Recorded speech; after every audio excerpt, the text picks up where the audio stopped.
Hey there, thanks for tuning into Duckbricks. I'm Chris and welcome to LEGO Mini Reviews, the show where I review a ton of different LEGO vintage and new sets right here on the Duckbricks YouTube channel in a short form format. So I have a ton of Bricklink orders to get through as well as just associated LEGO purchases, and I figured instead of making a mega video where I go through every single one that's hours long, why not break it up into separate mini reviews? And so in addition to our normal 3 videos a week schedule, be sure to stay tuned for a mini review dropping every single day where we do not normally have a standard video releasing. I hope you enjoy, and let's jump right into our first pick.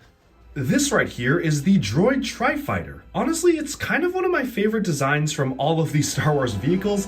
I just really like how unique of a design it is, and this is the version that came out in 2005 to coincide with the release of the Revenge of the Sith movie.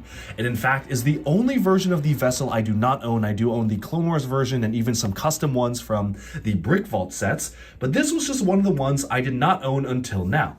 Now, interestingly enough, LEGO was using the sand blue and dark blue color scheme for this vessel. I guess based on concept art, they assumed that all of these Separatist vehicles would be in this particular color scheme like the Vulture droids. Instead, they ended up being more of a dark gray color, but of course, since these were based off of concept artwork and initial designs, the LEGO designers essentially had to figure out what color this would be, leaving us with this very interesting sand blue and dark blue color scheme.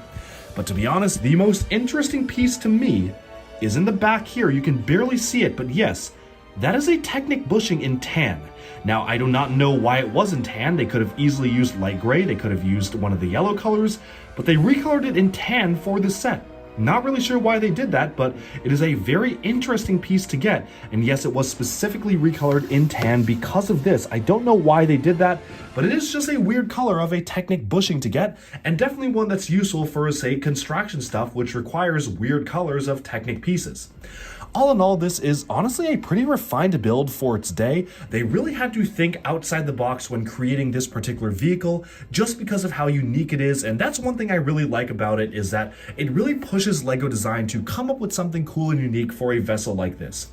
But with that, we can now move on to some more stuff because there is still so many vehicles to take a look at. It may be fairly hard to make out, but directly above my head is the brand new Droid Tri-Fighter flying alongside 4 different other versions, whether they be LEGO set versions or one of even the Brick Vault MOCs, which I will be reviewing in a long form video much later.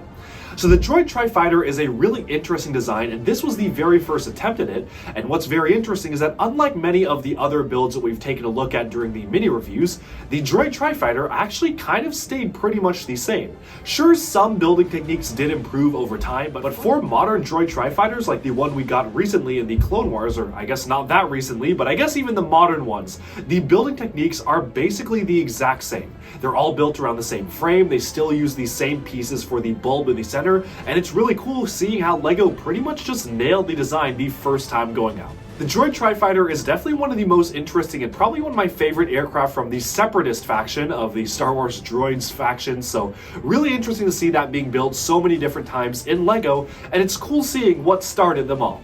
But with that, we have summed up this mini review. Thank you all so much for tuning in, and like and subscribe for even more LEGO news, reviews, discussion, and analyses coming your way very soon. Bye bye for now.